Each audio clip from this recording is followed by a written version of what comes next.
In 1988, Diffie Prima Food introduced Indomie to the Nigerian market space. It was the first ever noodles to be introduced into the Nigerian market. And 35 years later, with 20 other competing noodle brands, none of them have been able to conquer Indomie. With all the tactics, some of them have better taste, some of them have better products, some of them have better variety, some of them have, you know, I don't even know which noodles is the best. All I know is there's Indomie and there are others. You see that somehow Indomie has become the synonym of noodles, especially here in Nigeria, right?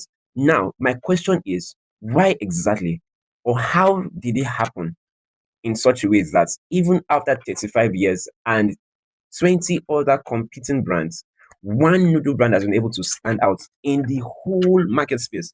In fact, when I talk about domination, this is an example. And by the end of this video, I'm going to share with you how you can apply the same principle into your business. And before we begin, my name is David Ignason, and I'm the founder of Value Agency.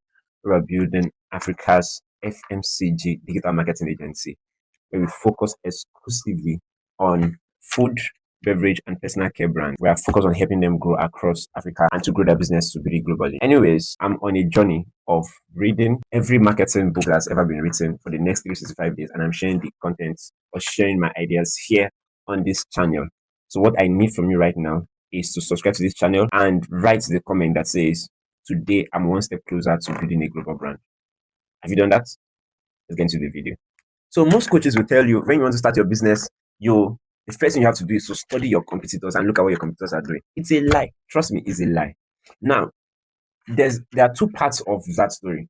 The first one is if you study your competitors to see what your competitors are doing and to just do a little bit better than what they're doing, you're going to, I know I like saying this a lot, but you're going to fail. All right. But if you're studying your competitors to see what they are not doing, that is when you're going to succeed. Because no matter how you try to do something better than what your competitors are doing, you can never beat them in their lane. Almost like you are trying to win a race that the champion has already won and has taken the trophy home. If you go to the track to run, you're wasting your time. You know, that's what I'm saying. You're wasting your time because it will never ever happen. And that's a mistake many business owners make.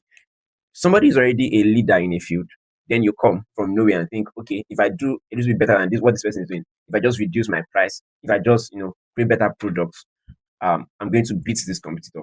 Not when somebody is already the first in your lane.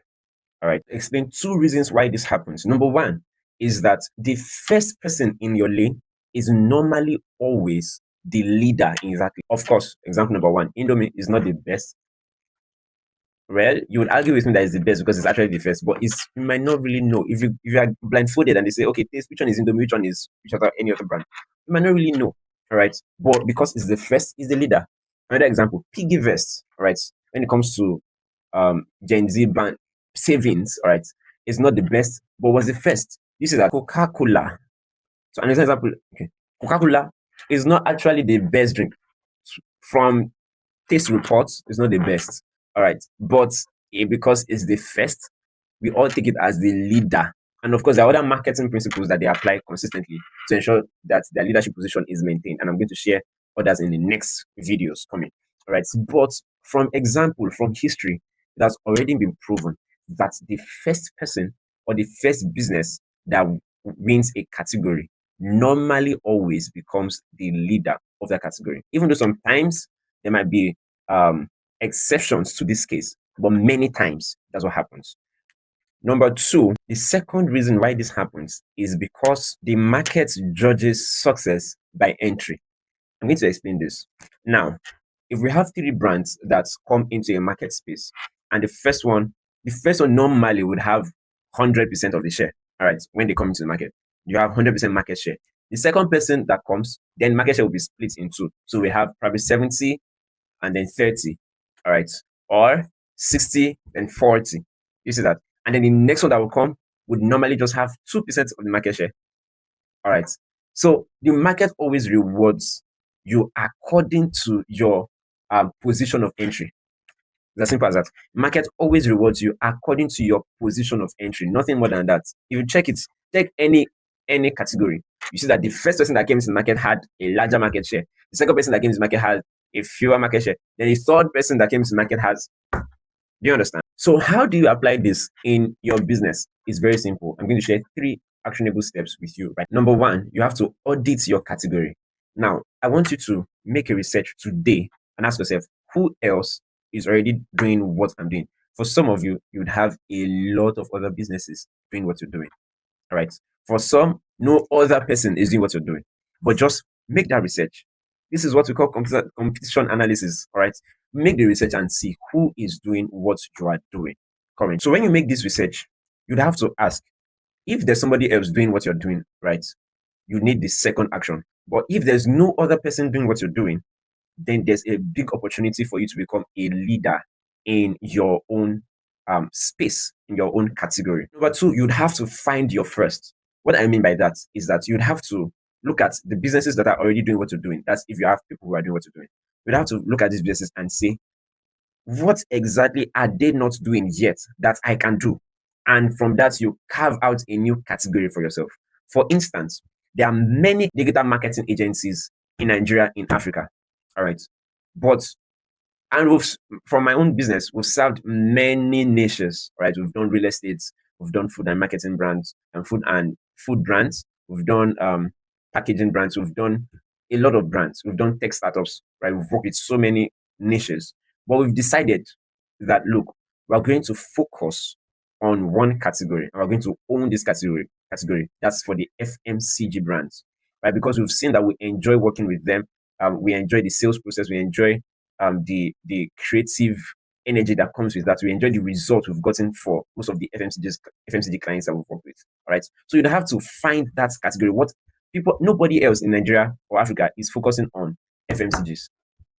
You see that? So that is exactly what we are doing. And you have to do that for your business also. Find out what category, what's something that these people are not yet doing that you can do, and then carve out a category for yourself.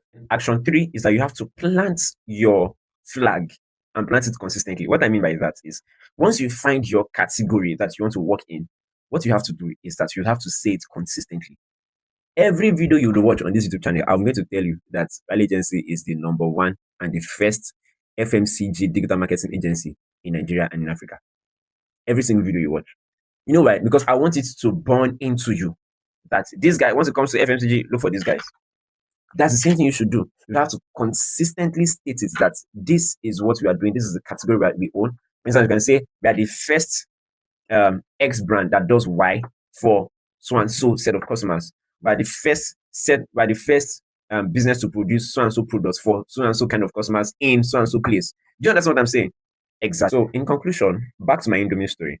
You know now you see is that it is not really about having the best products, all of those things.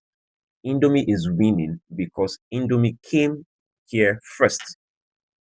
It's as simple as that. Although that is not the only principle, but that is the foundational principle, right? It's not the only principle, but it's the foundational principle that has kept them to stay this long in the market. And all of this goes to say that the market does not reward the best products. You can do everything you want to do. If you like, cut your prices by 225 minus 225%. All right. Maybe if you do that, you might be the first category of person to do that. But the market doesn't reward you for a better product, doesn't reward you for cheaper prices.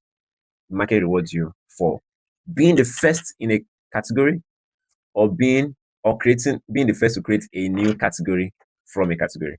Do you understand this now? Before you go, but before you go, I know you might be wondering, David, I know you've said everything. You said that the leader in a particular category is normally the first, or the first person in the category is normally the leader. But I'm not the first in my category. There are many other people in my category. What can I do? In my next video, I'm going to be sharing with you the exact steps you would have to take to create a subcategory for yourself. All right. So I want you to watch the next video that we posted. All right. And I'll see you tomorrow. All right. Before you go, again, I want you to type in the comment section and say, today I'm one step closer to building a global brand. I'll see you in the next one. Cheers.